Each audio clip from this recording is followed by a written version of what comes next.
que la gloire du ressuscité. Je fléchis le genou, je fléchis le genou pour t'adorer, toi seul. À jamais il sera, à jamais il sera l'agneau sur le trône, l'agneau sur le trône. Je fléchis le genou, je fléchis le genou pour t'adorer, toi seul. Je veux chanter la gloire du ressuscité. À jamais il sera, jamais il sera l'agneau sur le trône, l'agneau sur le trône. Je fléchis le genou, je fléchis le genou pour t'adorer, toi seul.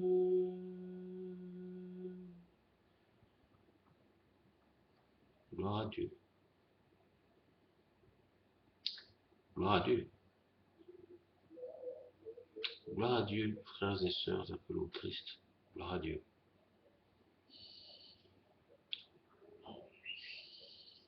Je suis heureux, vraiment je suis heureux quand je partage des moments comme ça avec vous, chers frères, chers sœurs appelés au Christ. Je suis heureux, mon cœur tout entier est dans la joie, gloire à Dieu.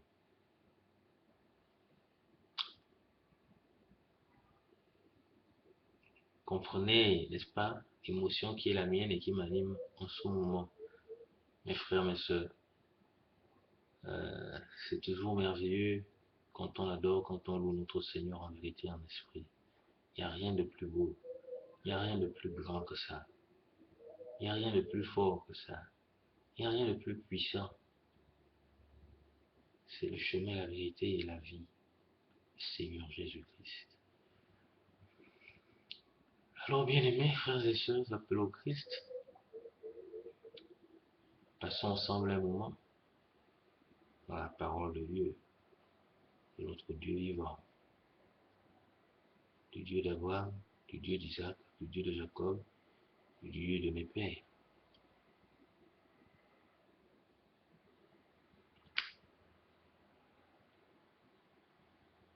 On a parlé ensemble, n'est-ce pas, dans le message précédent, n'est-ce pas? Nous avons parlé ensemble de se séparer, se départir du raisonnement humain pour être guidé par l'esprit. Mais il y a un message très important qui est la base.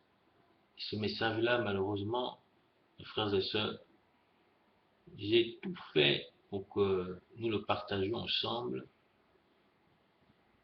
Mais il faut croire que d'autres ont aussi œuvré, mais ils ont perdu parce que je vais vous partager ce message maintenant. Ce message, c'est le message sur le discernement.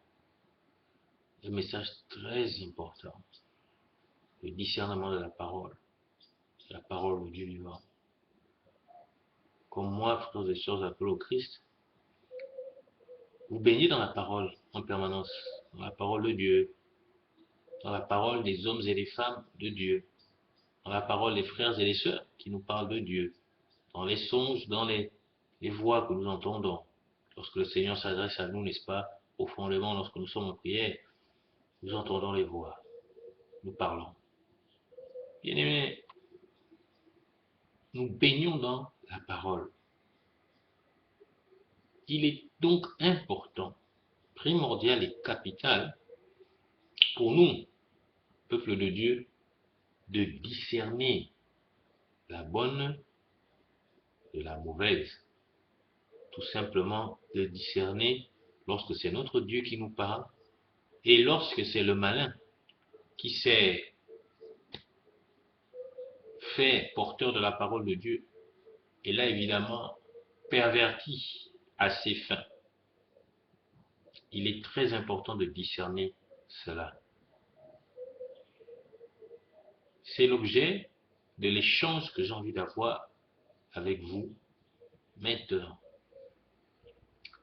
Le discernement. Souvent on entend, voilà, on va dans la maison de Dieu pour trouver nos frères, communier. L'homme de Dieu parle. Il parle, on l'écoute. Les frères et les sœurs parlent, on les écoute. On échange. La parole, elle est présente en permanence dans la vie des hommes. Particulièrement la vie des hommes, c'est des femmes qui exercent le ministère de Dieu, des hommes et des femmes qui croient en Dieu, du peuple de Dieu, du corps du Christ. Elle est présente. Et c'est normal, parce que la parole est Dieu. Tout est parti de la parole. Au commencement était la parole. Il est donc, comme je le disais, fondamental pour un homme de Dieu, pour une femme de Dieu, de savoir discerner à quel moment c'est mon Dieu qui me parle, à quel moment c'est, n'est-ce pas, l'autre qui s'adresse à moi.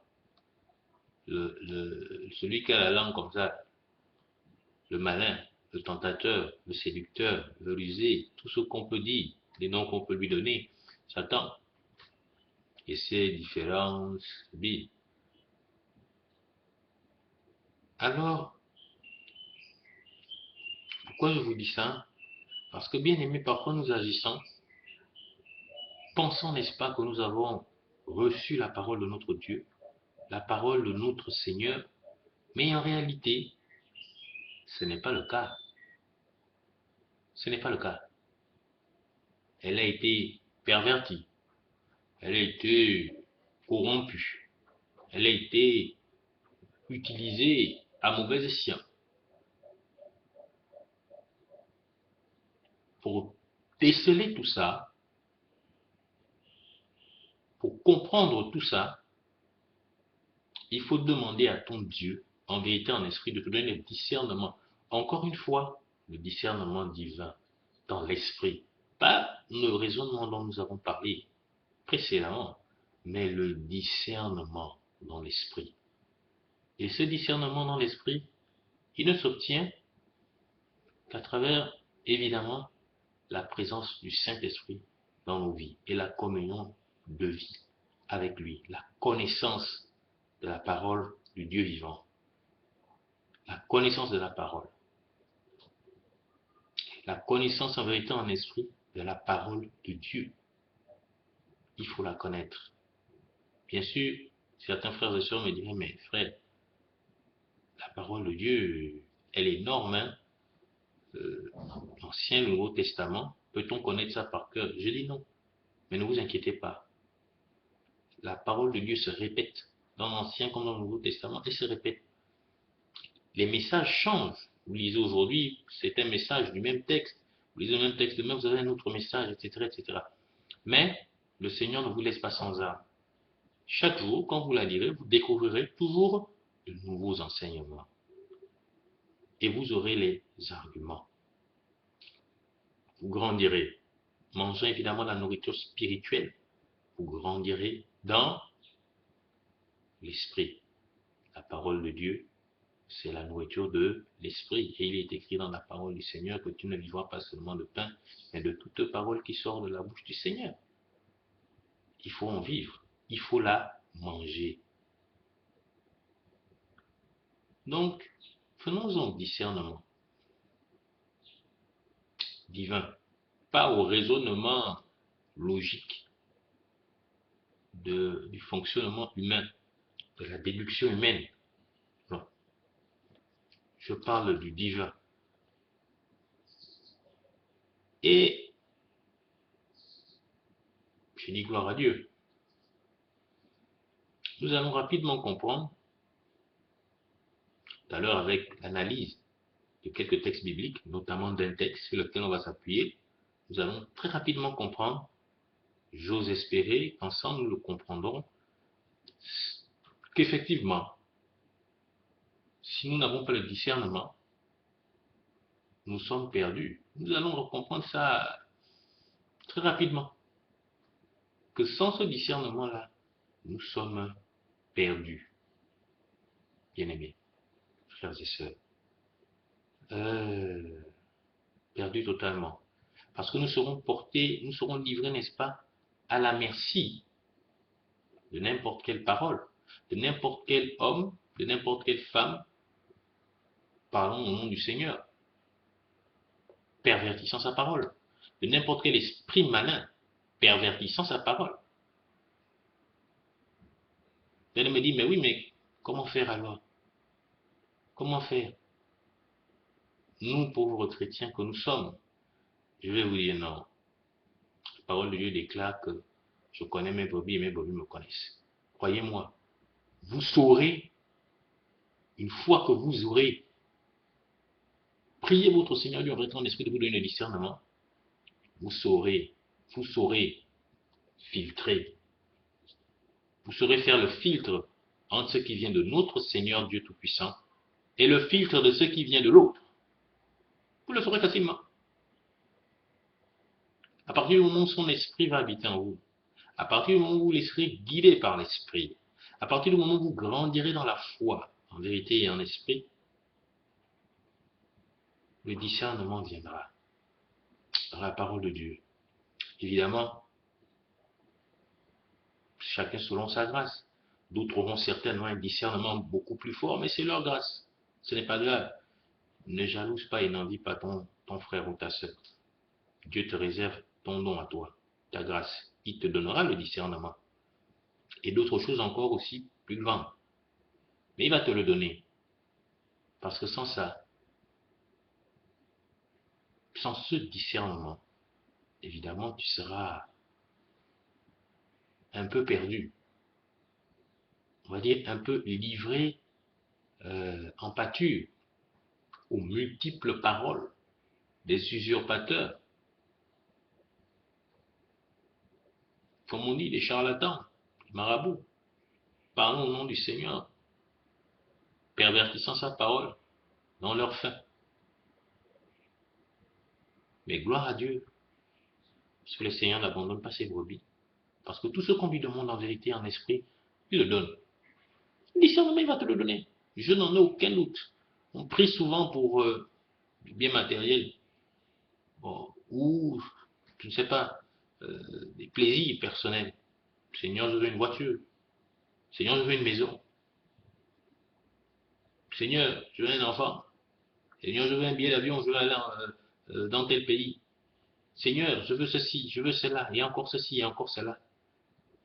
Mais dis-lui, Seigneur, abreuve-moi de ton Esprit Saint et donne-moi le discernement nécessaire afin de connaître ta parole en vrai en esprit. Crois-moi, bien-aimé, ton Dieu te connaît, il te répondra, il te le donnera. Il te donnera ce discernement, il te donnera cet élément indispensable afin que tu saches, n'est-ce pas, faire le filtre. Il va te donner le filtre. Parce que le discernement, c'est le filtre. C'est lui qui va tout filtrer. Le discernement dans l'Esprit Saint. C'est lui qui va faire le filtre. C'est lui qui va faire le tri entre ce qui est du Seigneur notre Dieu et ce qui vient de l'autre. C'est lui qui va laisser passer, comme on dit, le bon et qui va retenir toute la saleté par-dessus. C'est le discernement. Donc, on va l'illustrer ensemble, nous allons l'illustrer ensemble dans la parole de Dieu. On va l'illustrer ensemble dans la parole de Dieu.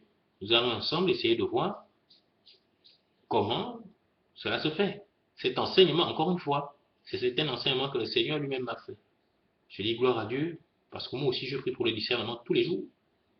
Et gloire à Dieu, le Seigneur fait grâce.